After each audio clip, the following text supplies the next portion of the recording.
कि सभी एक जगह खड़े रहो।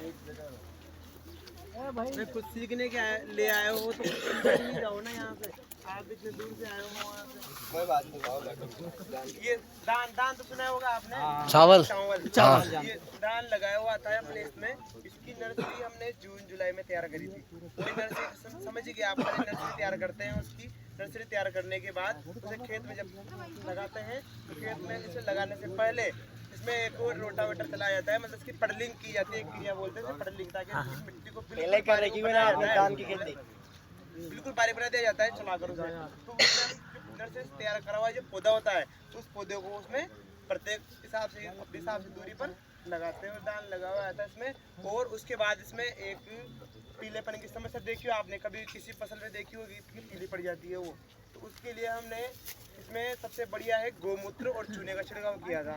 सुन लो गोमूत्र का फायदा है ना, जो एक टंकी है अपनी 20 लीटर की टंकी आती है स्प्रे करने की, सभी करते हैं स्प्रे टंकी, तो उसमें 1.5 लीटर गोमूत्र लिया, 1.5 लीटर गोमूत्र और 2 चूने की ट्यूब, जर्दा खाते हैं ना अपन, जर्दे में आती है चूना, तो उस चूने की ट्यूब को एक बाल्टी में पानी में लेकर घोल लो और उस 2 चूने की ट्यूब को गोमूत्र में मिलाकर और टंकी में भर लो। 20 लीटर की 15 लीटर की आती है, 20 लीटर की आती है, उसमें घोल कर और स्प्रे करना होता है इस मैदान में।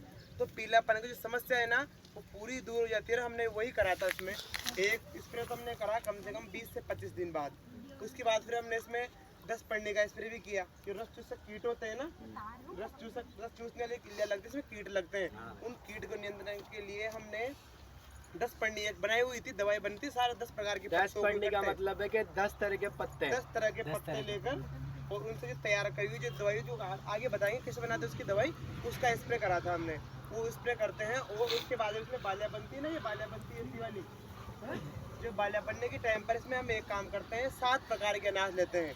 7 प्रकार के अनाज में जैसे किसी भी प्रकार के 7 प्रकार के अनाज ले सकते हैं आप, मूंग ले सकते हैं, अरहर ले सकते हैं, मक्का, ज्वार, सोयाबीन, कुछ भी जैसे आपके पास जो उपलब्ध हो जाए ना घर पर, वो 7 प्रकार के अनाज लेकर उन्हें भिगो लेते हैं। और भिगोने के बाद जब अंकुरित हो जाता है ना, जैसे अपने मूंग भिगो दिए तो उग जाता है मूंग, तो सारे प्रकार के 7 प्रकार के अनाज लिए और भिगोने के बाद जब अंकुरित हो जाते हैं ना तो उन्हें बारीक पीस लेते हैं। और पीसने के बाद फिर उसका स्प्रे करने की, जब स्प्रे करते हैं ना तो स्प्रे करने के बाद उसके दानों की चमक होती है तो चमक भी बढ़ती है और दाने की जो मोटाई होती है वो मोटाई भी बढ़ती है। भले ही आप अगर विश्वास ना करें, अपनी जो खेत की फसल है ना उस फसल में एक स्प्रे कर, थोड़ी सी जगह में स्प्रे करके देख लेना। स्प्रे करने के बाद उस जगह के जो बीज देखोगे आप, वो बीज एक तो दाना मोटा होगा और चमकदार होगा, और दूसरी जिस जगह स्प्रे नहीं करोगे उस बीज में तुलना कर लेना, इस वाले की बीज की रेट ज़्यादा मिलेगी आपको। तो दूध जो बालियाँ बनती है दूध के टाइम में, तो दूध अवस्था रहती है इसकी, उस टाइम पर इसका स्प्रे करते हैं सब दाने उसमें। और अगर 7 प्रकार के अनाज भी नहीं मिल रहे ना आपको, तो उसके लिए भी एक सोयाबीन, तो सोयाबीन होती है आपकी तरह, सोयाबीन का टॉनिक बनता है, सोयाबीन को उसका स्प्रे, सोयाबीन को भी होकर अंकुरित कर लेते हैं और उसका स्प्रे करते हैं इसमें दान का। अभी हमने इसकी कटाई करा ली है। अभी सर बता रहे थे कि जैसे कि आप क्या क्या यूज में लेते हो, तो जो इन्होंने बताया ना वो इसमें यूज कर रखा है, और कोई दवाई ला के नहीं रखी है, बाजार से कुछ नहीं ला के रखा, और वही पैदावार होती है। जैसे केमिकल में होगी ना वही पैदावार अपने जैविक में होगी, उसमें कोई 2-3 चीजें रहती है। वो एक टंकी में 100 ग्राम के हिसाब से 250 ग्राम के हिसाब से अपन को बीज लेते हैं। 100 ग्राम, 150 ग्राम, 200 ग्राम ले सकते, फिक्स नहीं कि 100 ग्राम वो ले सकते। उसमें क्या अपन 200-250 ग्राम बीज लेते हैं, 7 तरह के। अपर वो नहीं हो तो सोयाबीन, और जैसे हमने कितने बीघा जमीन है, 1 बीघा है, 2 बीघा है, 3 बीघा, उसके हिसाब से अलग अलग तरीके से लेते हैं। उसके बाद में भी जैसे आपके पास 5 बीघा है तो कैसे लेना, अगर आपको और उसके बारे में पूरी जानकारी देंगे, उधर बना रखी है हमने, वो दिखाएंगे भी और उसकी जानकारी भी देंगे, और बहुत सारी चीजें जो आपसे खुद से यहीं पे बनवाएंगे, क्योंकि आप यहाँ पे बना के देखोगे ना तो आप वहाँ घर पे जाकर अपना भी बना लोगे। मैं बोलूंगा तो आपके दिमाग में से निकल जाएगी, आप खुद करोगे ना उसको तो आपको पता भी रहेगा कैसे करना है कैसे नहीं करना है। तो ऐसी पूरी चीजें, और ऐसे जो बता रहे थे सर कि आपने क्या क्या डाला, तो ये डाल रखा है, और जो भी चीजें शुरुआत में क्या डलेगी, फिर क्या डलेगी, फिर क्या डलेगी, तो स्टेप बाय स्टेप मैं आपको सारी चीजें बता दूंगा। एक बार यहाँ पे अपन फसल देख लेते हैं कि लाइव दिखेगी ना अपन को तो पता चलेगा। अगर वहाँ बैठ के सारा ज्ञान देते तो कौन ध्यान देता, अपन खुद यहाँ पे चल के खेत में देखेंगे तो अपन को पता रहेगा कि भाई सही बात है। हमने अभी प्रतापगढ़ जिले में फील्ड वाइज एक सर्वे करवाया था CRP PRB की मदद से। उसके अंदर सर हमारे वहाँ पे 1 बीघा का अनुमानित खर्च फसल पकने तक 2,500 से 3,000 रुपया सिर्फ दवाई के नाम पे हो जाता है। जैसे फसल बोने से पहले क्या करते हैं, 2 बैग राकोडिया फास्फोरस जो होता है ना, वो बिल्कुल पाउडर, वो बिखेरते हैं। 500 रुपये कट्टा, 2 कट्टे। और डीएपी का 1600-1700 रुपए का कट्टा आता है। 1700 रुपये का आता है। इस तरीके से 3000 से लेके 3500 रुपये 1 बीघा का खर्च अभी होता है। फसल अगर पीली पड़ जाएगी तो पीली पड़ने के बाद आप क्या करोगे, यूरिया छिड़क दोगे उस पे, यूरिया का कट्टा लाकर। हाँ। तो कुछ ही मत करो ना, गौमूत्र अपने पास है ही सही, 2 चूने की ट्यूब है ही सही, तो मिलाओ, टंकी में लगाओ, करो स्प्रे। तो सर का जो क्या कहना लग रहा है है इनका, ये अगर 1 बीघा में फसल पकाते हैं तो 0 रुपया कॉस्ट, बिना किसी 1 रुपये के खर्च के इनकी फसल पकती है। अगर 3000 रुपये हमारा बचेगा, आपका बचेगा, तो वो अपनी आजीविका पे निर्भर करेगा। 3000 रुपये में हमारे 1 महीने का राशन आता है मोटा मोटा सबके घरों का। और सर मोटा मोटा अनुमान लगाए तो 1 बीघे में कम से कम ये जो खर्चा निकालोगे ना आप, दवाई का पैसा जोड़ोगे, ट्रैक्टर का पैसा जोड़ोगे, इनका सारा का पैसा जोड़ोगे तो बराबर रहेगा आपके, बराबर रहेगा, कुछ मिलेगा नहीं, आपकी मेहनत भी मिल जाए, वो बहुत बड़ी बात है। ऐसा रहता है ना, उसमें क्या करते हैं कि अपन महंगे महंगे जो दवाएं लाके छिड़क देते हैं पहले से ही, तो अपने पैसा 10,000 की भी हुई और आपने 5,000-7,000 रुपए का उसमें खर्चा कर दिया, तो बचेगा क्या? वो वाले सिस्टम में सारा अगर आप खुद बनाएंगे, जैसे मैंने वो दवाई बताया आपको मिट्टी वाली, उसमें कोई माताफोड़ी नहीं है, फ्री की दवाई है। ऐसे ही गौमूत्र है, आपके पास में सभी के पास में गाय होगी, तो उसका गौमूत्र इकट्ठा स्टार्ट करने दो। और कीड़ा लग रहे तो नीम की पत्तियां तो आपने सुनी है, आग के पत्ता आपने देख रखे हैं, सारी चीजें आप खुद बना के करो ना।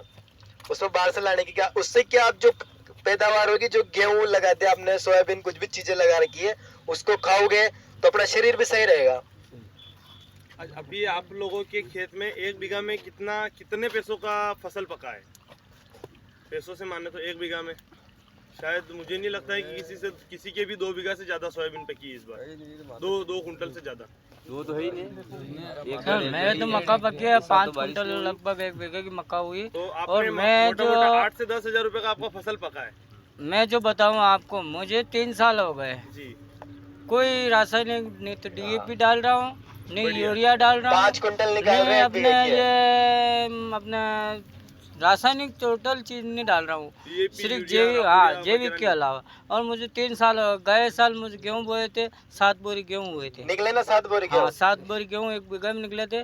उसके बाद अब की बार जो बारिश कम हुई और जो ये अपने को दवाई छिड़का गेहूँ और 5-6 तरह के पेड़ पौधे के जो इल्ली नहीं लगती है, पंचअमृत ओ, बनाया था हाँ आपने, जैसे सर जो 10 पत्ती बोल रहे हो ना, हाँ जो इल्ली नहीं लगे उसका पत्ते तोड़ तोड़ के उसको ला के फिर उसको सड़ान किए, 20-25 दिन तक सड़ान किए और 2 बार छिड़काव किए मक्की के ऊपर। उसका 2 तरीका है बनाने का। आप उसको या तो अगर आपके पास गरम ज्यादा करके टाइम भी है हाँ। तो आप उसको सड़ा सकते हैं। हाँ अगर आपको लग रहा है आप 8 दिन के बाद खेत में गए और लग रहा है कि पीलापन आ गया, हाँ। आप 25 दिन अगर उसको सड़ाने का इंतजार करेंगे तो ये तो पीलापन वो कहाँ तक जाएगा? चले जाएगी, तो उसको गर्म करके भी कर सकते हैं। आप उसको उबाल सकते हैं, बहुत हाँ, अच्छे से उबाल उबाल सकते हैं, करके। फिर उसको छान के डालिए अपने ड्रम में और कीजिए और ये जो उड़द मक्का अपने जो घर के सब्जी के लिए सारा यही काम कर रहा हूँ मैं, 3 साल हो गए।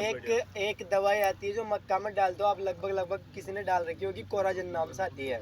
नाम सुना हो आपने कोराजन? मैंने सुना है। इतनी सी डब्बी आती है वो 100 ml की और 900 रुपए की ऐसे आती है वो, 900 रुपए की, 1000 रुपए की। अगर अपन 150 ml की ऐसे लगेंगे तो 1500-1700 रुपए की आती है वो। इतनी सी आती है वो 1 बीघे में, ऐसे स्प्रे होता है उसका। इतनी महंगी दवाई आती है, सोचो जब वो इतनी सी आ रही है, इतनी महंगी आ रही है, तो उसके अंदर कितना खतरनाक जहर होगा।